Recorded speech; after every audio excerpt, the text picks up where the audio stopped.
So hello and welcome to yet another video of Bahi Khata by Sonal. आज हम फिर से क्लास 11 बिजनेस स्टडीज को कंटिन्यू करते हैं और अब आते हैं जॉइंट स्टॉक कंपनी की तरफ। ठीक है, तो जॉइंट स्टॉक कंपनी क्या है? ठीक है, तो बेसिकली कंपनी क्या है? A company is an artificial person having a separate legal entity and perpetual session and a common seal। ठीक है, कंपनी क्या है?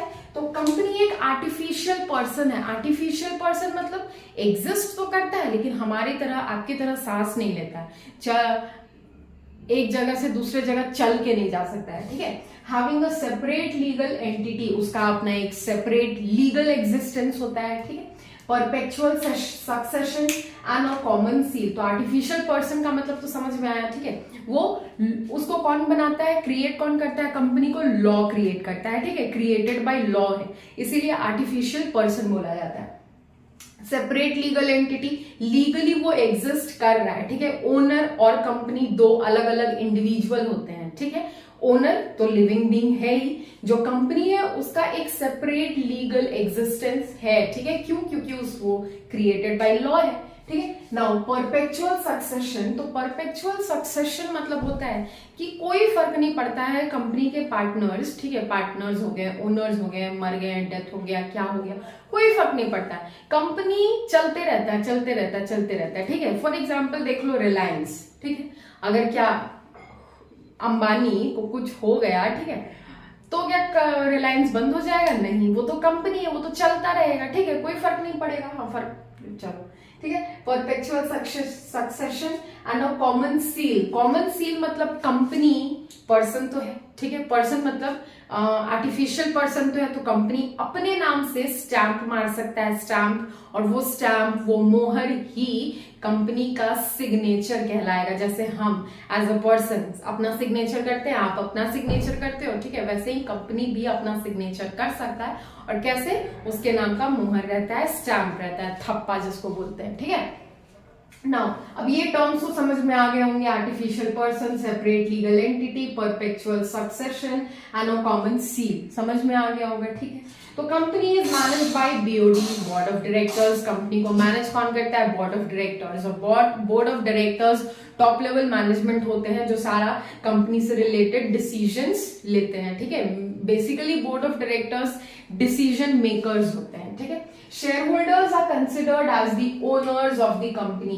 कंपनी का ओनर कोई इकलौता बंदा नहीं होता है। ठीक है, जैसे कि मैंने बोला कि कंपनी का ओनर का अगर डेथ भी हो गया तो भी कोई फर्क नहीं पड़ता है, कंपनी जैसे चलता था वैसे चलता जाएगा। ठीक है, क्यों? क्योंकि कंपनी को ओन करते हैं उसके शेयर होल्डर्स। ठीक है, जिन जिन लोगों ने कंपनी का शेयर्स खरीदा, इन्वेस्ट किया है पैसा अपना, ठीक है, उन लोगों, वही लोग कंपनी को ओन करेंगे। और शेयर होल्डर्स हम किसको बोलते हैं? जो अपना पैसा कंपनी के शेयर्स में इन्वेस्ट किए हैं, जो कंपनी का शेयर्स खरीदे हैं, उनको शेयर होल्डर्स बोलते हैं। ठीक है, अब शेयर होल्डर्स में इतना डीप में नहीं जाते हैं, ठीक है, क्योंकि आपके आगे के चैप्टर्स में या फिर क्लासेस में एक अलग से चैप्टर ही है। ठीक है, now features of artificial person. तो आर्टिफिशियल पर्सन का मतलब ऑलरेडी डेल्ट है। ठीक है, क्या कि क्रिएटेड बाय लॉ है, कंपनी को कौन बनाता है? लॉ बनाता है। ठीक है, वो बस सांस नहीं ले सकता है, बाकी सारा काम कर सकता है। ठीक है, now separate legal entity. Separate, ये लीगली एग्जिस्ट तो करता है। ठीक है, ओनर और कंपनी दो अलग अलग लोग हैं। ठीक है, ओनर और कंपनी कभी भी ज्वाइंट नहीं हो सकते। ठीक है, ओनर कंपनी अपने नाम से जाना जाता है, ओनर के नाम से नहीं जाना जाता है। ठीक है, कंपनी का अपना एक लीगल एग्जिस्टेंस है। ठीक है, वो क्या करता है? वो प्रॉपर्टी खरीद सकता है अपने नाम पे। ठीक है, शेयर्स बेच सकता है, किसी के अगेंस्ट केस फाइल कर सकता है, सू कर सकता है, कोई कंपनी के नाम पे केस फाइल कर सकता है, कोई कंपनी को सू कर सकता है। ठीक है, तो एग्जिस्टेंस तो है, तभी इतना सारा काम हो रहा है। ठीक है, नाउ परपेचुअल सक्सेशन। तो परपेचुअल सक्सेशन मतलब ओनर रहे ना रहे, डेथ हो जाए, ठीक है, कोई फर्क नहीं पड़ता है, कंपनी जैसे चल रहा था वैसे चलता जाएगा आगे बहुत सालों तक। ठीक है, कॉमन सील का मतलब कंपनी का अपना एक सिग्नेचर होता है जिसको हम स्टैंप बोलते हैं, मुहर बोलते हैं, थप्पा बोलते हैं। ठीक है, जो कि जितने भी सारे फॉर्मल पेपर्स हैं कंपनी से रिलेटेड, ठीक है, उसमें कंपनी अपना साइन करता है कैसे, वो मोहर लगाकर, थप्पा लगाकर, स्टैंप लगाकर, ठीक है। नाउ फॉर्मेशन, अब कंपनी को फॉर्म करने का ना बहुत लंबा चौड़ा प्रोसेस होता है, ठीक है।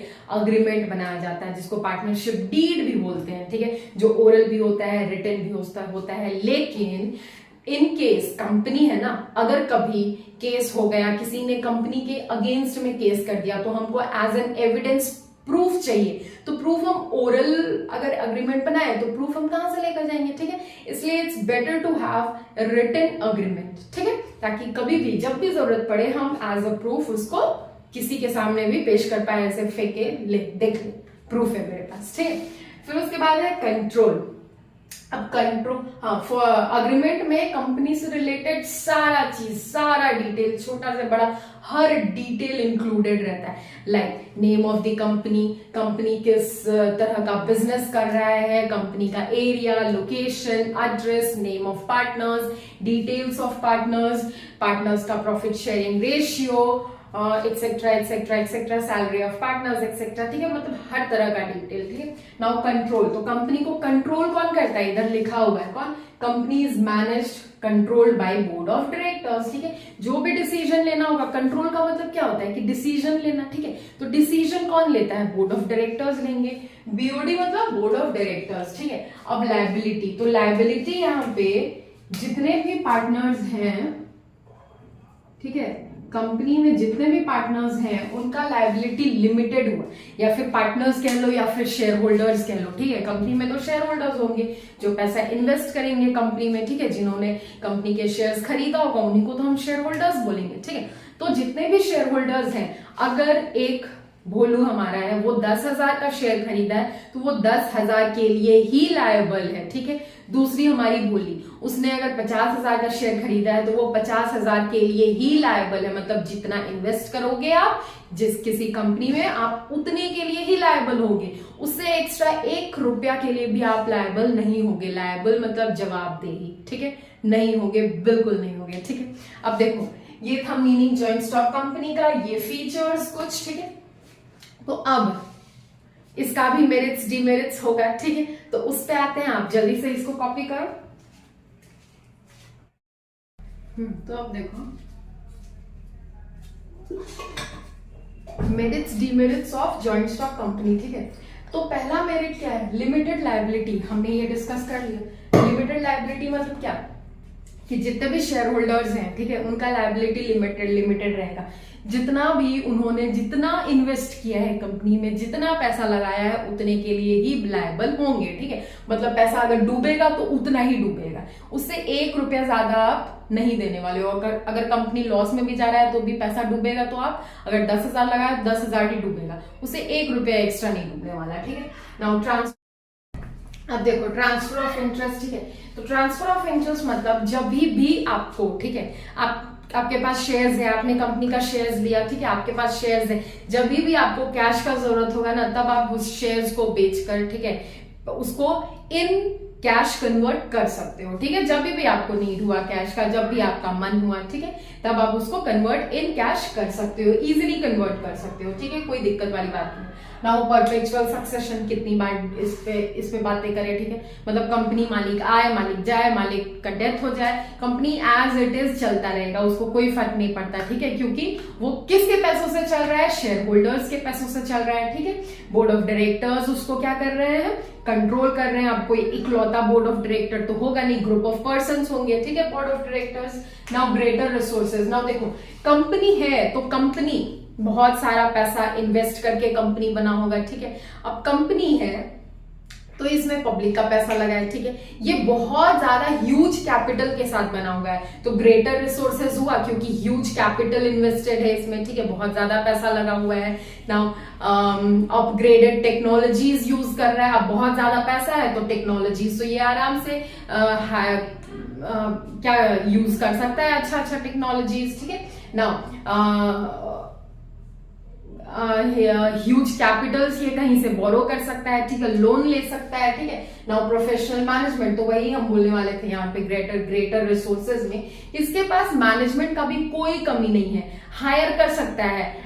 क्यों? क्योंकि रिसोर्सेज तो है इसके पास, बहुत ज्यादा रिसोर्सेज है, बहुत ज्यादा पैसा है इसके पास, ह्यूज कैपिटल्स है, ठीक है। तो पैसा से ये हायर कर सकता है कि नहीं, हर फील्ड का एक्सपर्ट हायर कर सकता है। अगर प्रोडक्शन डिपार्टमेंट है तो प्रोडक्शन फील्ड का एक्सपर्ट हायर कर सकता है, टेक्नोलॉजी डिपार्टमेंट है, टेक्नोलॉजी से रिलेटेड काम है तो टेक्नोलॉजीज एक्सपर्ट्स हायर कर सकता है, ठीक है, फाइनेंशियल एक्सपर्ट्स, ऐसा ही बहुत अलग अलग तरह का एक्सपर्ट्स, हर फील्ड का अलग अलग एक्सपर्ट्स हायर कर सकता है, ठीक है। नाउ ये थे मेरिट्स। अब हर सिक्के के दो पहलू होते हैं, ठीक है, इतने सारे मेरिट्स थे तो कुछ डीमेरिट्स भी होंगे, तो वो भी जानते हैं डीमेरिट्स क्या है, ठीक है। तो पहला है कॉम्प्लेक्स फॉर्मेशन। जैसा कि बोले कंपनी बनाना कोई बहुत ज्यादा आसान बात नहीं है कि हम इधर खड़े खड़े कंपनी बना रहे हैं, आप उधर बैठे बैठे कंपनी बना रहे हो, ऐसा नहीं है। कंपनी फॉर्म करने का बहुत सारा तरीका, बहुत सारा प्रोसेस, बहुत सारा प्रोसीड्योर्स है, ठीक है। तो ये बहुत ज्यादा कॉम्प्लेक्स प्रोसेस है। सबसे पहले तो अग्रीमेंट बनाना होता है, अग्रीमेंट के बारे में अभी पहले डिस्कस हुआ। उसके बाद रजिस्ट्रार से रजिस्ट्रेशन कराना पड़ता है कंपनी, ठीक है, बहुत सारा प्रोसेस है कंपनी बनाने का, ठीक है। तो वो बहुत कॉम्प्लेक्स प्रोसेस है। हम, आप या कोई भी नॉर्मल पब्लिक आराम से बैठकर हाँ चलो कंपनी बनाते हैं, ऐसे खेल खेल में कंपनी नहीं बना सकता है, जैसे दुकान खुल जाता है वैसे नहीं, ठीक है ना। लैक ऑफ सीक्रेसी, तो देखो इधर कौन है, इन्वेस्टर्स कौन है, इधर जनरल पब्लिक है, ठीक है। तो कंपनी में जो भी हो रहा है, अच्छा हो रहा है, बुरा हो रहा है, आप इन्फॉर्म करोगे कि नहीं, जिसका पैसा लगा है कंपनी में उसको इन्फॉर्म करना बनता है कि नहीं, ठीक है। तो यहाँ पे सीक्रेसी कुछ ऐसा रहता नहीं, कॉन्फिडेंशियल नहीं रहता है, ठीक है। जो भी कंपनी में हो रहा है, जो भी अच्छा हो रहा है, बुरा हो रहा है, ठीक है, हर कुछ सारा इंफॉर्मेशन आपको अपने इन्वेस्टर्स को डिस्क्लोज करना ही है। तो यहाँ पे कॉन्फिडेंशियलिटी वाला तो बात होता नहीं है, ठीक है, कुछ भी सीक्रेट रहेगा नहीं। नाउ इम्पर्सनल वर्क एनवायरनमेंट, अब देखो कंपनी है, ठीक है, बहुत ज्यादा कंपनी है तो अपने आप में बहुत ज्यादा बड़ा ऑर्गेनाइजेशन होगा, ठीक है। तो बड़े से ऑर्गेनाइजेशन में बहुत सारे लोग काम करते होंगे, ठीक है। तो बड़े से ऑर्गेनाइजेशन में जहां बहुत सारे लोग काम करते हैं, वो लोग आपस में इंटरेक्शन बहुत कम होता होगा, या फिर ऐसा फ्रेंडली एनवायरनमेंट नहीं मिलता होगा। तो वो क्या होता है, फ्रेंडली एनवायरनमेंट नहीं मिलने से डीमोटिवेट होते हैं, ठीक है, वर्कर्स डीमोटिवेट होते हैं, और डीमोटिवेट होंगे तो फिर ये एनवायरनमेंट कैसा होगा, पर्सनल एनवायरनमेंट तो रहेगा नहीं, इम्पर्सनल एनवायरनमेंट रहेगा। और डीमोटिवेट होने से क्या होता है, इफेक्टिवनेस, एफिशिएंसी एम्प्लॉयर्स का, वर्कर्स का कम हो जाता है, ठीक है। उसके बाद है न्यूमरस रेगुलेशन। अब कंपनी बनाने के लिए रेगुलेशन भी बहुत ज्यादा होता है, ठीक है। रेगुलेशन मतलब rules and regulation, procedures, process, ठीक है, ऑब्लिगेशंस एक्सेट्रा। कंपनी है, कोई दुकान तो नहीं है कि बस हमको शटर उठाना है, ठीक है, और जाकर गल्ले पे बैठ जाना, नहीं, कंपनी है भाई, टाइम लगेगा, बहुत सारा प्रोसेस है, बहुत सारा प्रोसीड्योर है, ठीक है। फिर है डिले इन डिसीजन मेकिंग। अब क्योंकि ये बहुत ज्यादा बड़ा ऑर्गेनाइजेशन है, बोर्ड ऑफ डायरेक्टर्स भी कोई एक बोर्ड ऑफ डायरेक्टर नहीं है, ग्रुप ऑफ पीपल है, ठीक है। तो अगर छोटा सा भी डिसीजन लेना है ना, तो हमको टॉप लेवल मैनेजमेंट में जाना होगा, ठीक है। टॉप लेवल मैनेजमेंट में कौन बैठे हैं, board of directors. Board of directors कौन होते हैं, बाप of the companies, decision makers of the companies, ठीक है। तो वहां तक बात पहुंचाएंगे हम, वो आपस में मीटिंग करेंगे, ठीक है। अब वहां पे पता नहीं क्या डिसीजन लिया जाएगा, ठीक है, कैसे लिया जाएगा, कितना टाइम लगेगा डिसीजन लेने में, तो बहुत ज्यादा टाइम टेकिंग होगा कि नहीं बताओ। अगर चलो डिसीजन ले भी लिया उन लोगों ने, ठीक है, उस डिसीजन को अब हमको इतने बड़े ऑर्गेनाइजेशन में सबको कन्वे करना है, टाइम टेकिंग तो है। वैसे ही सोल प्रोप्राइटरशिप में अगर डिसीजन लेना होता था तो हम इजीली, एक बंदा होता था, जो डिसीजन लेना है वो क्विकली ले लेता था, ठीक है। यहाँ पे टाइम लगेगा तो डिले इन डिसीजन मेकिंग या टाइम टेकिंग भी आप लिख सकते हो, ठीक है। ओलिगार्किक मैनेजमेंट। ओलिगार्किक मैनेजमेंट मतलब देखो बहुत बड़ा ऑर्गेनाइजेशन है कंपनी, ठीक है, बहुत बड़ा ऑर्गेनाइजेशन। नाउ यहाँ पे कुछ बोर्ड ऑफ डायरेक्टर्स भी हैं, तो कुछ board of directors numerous workers को रिप्रेजेंट करते हैं, ठीक है। कुछ बोर्ड ऑफ डायरेक्टर्स मतलब हो सकते हैं 10-15 हो, ठीक है, चलो 15-20 हो। ऑर्गेनाइजेशन बहुत बड़ा है, बहुत सारे एम्प्लॉयज काम कर रहे हैं, 1000, 500, 1000, 15,000, 30,000 इतने वर्कर्स काम कर रहे हैं, ठीक है। तो वो 15-20 लोग इतने सारे ग्रुप ऑफ पीपल को क्या कर रहे हैं, रिप्रेजेंट कर रहे हैं। तो कभी कभी बोर्ड ऑफ डायरेक्टर्स ऐसा इररिलेवेंट डिसीजन ले लेते हैं ना, जिससे वर्कर्स या फिर जो भी बाकी इन्वेस्टर्स हैं या फिर जो भी उससे सहमत नहीं हो पाते हैं, तो वो बोर्ड ऑफ डायरेक्टर्स उस डिसीजन को थोप देते हैं उन पर, ठीक है। तो उसी को बोलते हैं ओलिगार्किक मैनेजमेंट। मैनेजमेंट कैसा हुआ, थोपना हुआ। ये जो बोर्ड ऑफ डायरेक्टर्स है वो बाकी ऑर्गेनाइजेशन पे, बाकी वर्कर्स पे, बाकी इन्वेस्टर्स पे, जितने भी हैं ऑर्गेनाइजेशन में, उन पे थोप रहे हैं, ठीक है। तो यही हुआ। नाउ मेरिट्स डिमेरिट्स हुआ। नाउ अब कंपनीज है तो टाइप्स ऑफ कंपनीज भी होगा, ठीक है। तो उसको भी डील करते हैं आप लोग, तब तक इसको नोट डाउन करो। अब देखो टाइप्स ऑफ कंपनीज है, तो कितने टाइप्स ऑफ कंपनीज है, 3, ठीक है। Private limited company, public company and 1 person company. तो एक एक करके सबको डील करते हैं, ठीक है। अब देखो बेसिस है, बेसिस ऑफ डिफरेंशिएशन, और इधर मैंने डिफरेंशिएट किया है। तो देखो private company paid up capital इसका है 1 लाख, पब्लिक कंपनी का है 5 लाख, ठीक है। और इसका बाद में, इसके बारे में बाद में बात करते हैं, ठीक है। पहले देखो पेड अप कैपिटल क्या होता है, वो टोटल अमाउंट ऑफ मनी जो कंपनी रिसीव करेगा अपने टोटल शेयर्स बेचकर, ठीक है। शेयर्स बेचकर कंपनी क्या करता है, शेयर्स बेचता है ना नॉर्मल आम पब्लिक को, ठीक है, जनरल पब्लिक को। तो जो शेयर बेचकर कंपनी पैसा रिसीव किया उसको बोलते हैं पेड अप कैपिटल, ठीक है। क्या बोलते हैं, पेड अप कैपिटल। जो शेयर्स बेचकर कंपनी पैसा रिसीव किया है उस पैसे को, उस अमाउंट ऑफ मनी को हम बोलेंगे पेड अप कैपिटल, ठीक है। तो प्राइवेट कंपनी का पेड अप कैपिटल कितना होता है, 1 लाख, ठीक है। पब्लिक कंपनी का मिनिमम है 5 लाख, ठीक है। नंबर ऑफ मेंबर्स, अब प्राइवेट कंपनी में नंबर ऑफ मेंबर्स कितने हो सकते हैं, मिनिमम 2, मैक्सिमम 200, ठीक है। पब्लिक लिमिटेड कंपनी का 7 और मैक्सिमम का इधर कोई लिमिट नहीं है, अनलिमिटेड भी हो सकते हैं, ठीक है। नंबर ऑफ डायरेक्टर्स, तो मिनिमम 2 डायरेक्टर हो सकते हैं प्राइवेट कंपनी में, मैक्सिमम 50 डायरेक्टर्स। वैसे ही पब्लिक कंपनी में मिनिमम 3 और maximum 50। Invitation to public for subscribing securities, मतलब सिक्योरिटीज सब्सक्राइब करने के लिए। सिक्योरिटीज मतलब क्या, शेयर्स, डिबेंचर्स, यही तो होता है सिक्योरिटीज, ठीक है। तो सिक्योरिटीज सब्सक्राइब करने के लिए जनरल पब्लिक को इनवाइट किया जाता है कि नहीं किया जाता है, ठीक है। तो प्राइवेट कंपनी है, ठीक है, जनरल पब्लिक का इधर बात नहीं हो रहा है, ठीक है। प्राइवेट कंपनी है तो यहाँ पे जनरल पब्लिक को इनवाइट नहीं किया जाता है, ठीक है। नाउ पब्लिक लिमिटेड कंपनी है तो यहाँ पे जनरल पब्लिक को इनवाइट किया जाता है, ठीक है। मतलब कोई भी जनरल पब्लिक इस पब्लिक कंपनी का शेयर्स जाकर आसानी से खरीद सकता है, ठीक है। नाउ नेम, अब हमको कैसे पता चलेगा कि कौन सा प्राइवेट कंपनी है, कौन सा पब्लिक कंपनी है, ठीक है। कुछ तो मेंशन होना चाहिए, ठीक है। तो प्राइवेट कंपनी अगर है तो उसके नाम में मेंशन रहेगा, अगर ABC, ठीक है, ABC PVT private limited company, ठीक है। क्या मेंशन रहेगा, ABC प्राइवेट लिमिटेड कंपनी। दिख रहा है कि नहीं दिख रहा है, दिख रहा है। अब ये नहीं दिख रहा है ना, तो यहाँ पे देखो, यहाँ पे पब्लिक लिमिटेड में क्या मेंशन रहेगा, लिमिटेड ओनली, केवल लिमिटेड, ठीक है। अगर ABC कंपनी है, पब्लिक लिमिटेड कंपनी है, तो केवल लिमिटेड मेंशन रहेगा, ठीक है, केवल लिमिटेड, ठीक है, केवल लिमिटेड। और इधर प्राइवेट लिमिटेड दोनों।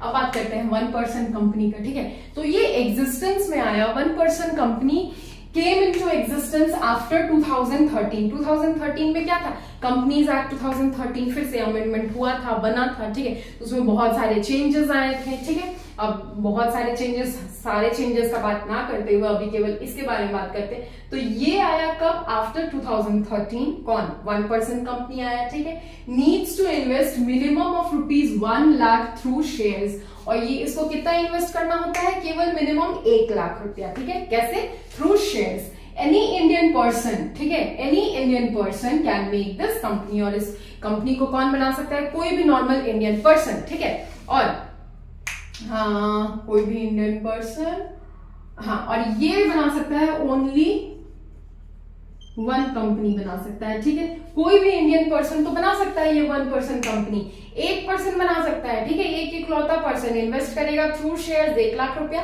और 1 पर्सन कंपनी बना देगा। और केवल एक कंपनी बना सकता है, एक से ज्यादा की ऐसा नहीं है कि हम 1-1 लाख रुपए का 3-4 कंपनी बना रहे हैं, नहीं, केवल एक कंपनी बना सकता है। ठीक है, तो ये थे टाइप्स ऑफ कंपनीज। ठीक है, बेसिस 3 टाइप्स ऑफ कंपनीज है, इसको नोट डाउन कर सकते हो आप लोग। ठीक है, तो आज हमने जॉइंट स्टॉक कंपनी देखा। ठीक है, उसका features, merits, demerits, types of companies. तो फिर वीडियो को बहुत ज्यादा लेंदी ना करते हुए यहीं पे थम जाते हैं, क्योंकि हमारा एक लास्ट टॉपिक बचा हुआ है, कोऑपरेटिव सोसाइटीज। ठीक है, अब देखो मैंने फर्स्ट वीडियो में बोला था कि जॉइंट स्टॉक कंपनी सिलेबस से कभी हट जाता है, तो सिलेबस मतलब इंडिविजुअल स्कूल, ठीक है, स्कूल के टीचर्स अगर चाहें तो जॉइंट स्टॉक कंपनी को कभी सिलेबस से हटा देते हैं, कभी नहीं हटाते हैं। ठीक है, तो फिर डील तो करना था, क्योंकि पार्ट ऑफ क्या फॉर्म्स ऑफ ऑर्गेनाइजेशन में तो ये भी आता है। ठीक है, अगर आपके सिलेबस में है तो पढ़ लेना, नहीं है तो मत पढ़ना। ठीक है, लेकिन फॉर नॉलेज तो पढ़ना ही पड़ेगा, क्योंकि आपको क्लास 12 में फिर फर्दर कंपनीज तो पढ़ना ही है, शेयर्स, डिबेंचर्स। ठीक है, तो गलत नहीं था जो हम बोले थे कि सिलेबस में होता है, नहीं होता है, हो भी सकता है, नहीं भी हो सकता है। ठीक है, तो चलो फिर मिलते हैं आप नेक्स्ट वीडियो में with cooperative societies. Till then आप क्लास 12 में नए हो, हम इधर नए हैं, तो साथ मिलकर पढ़ते हैं, सीखते हैं, समझते हैं और एंजॉय करते हैं अपने इस जर्नी को। ठीक है, चलो बाय।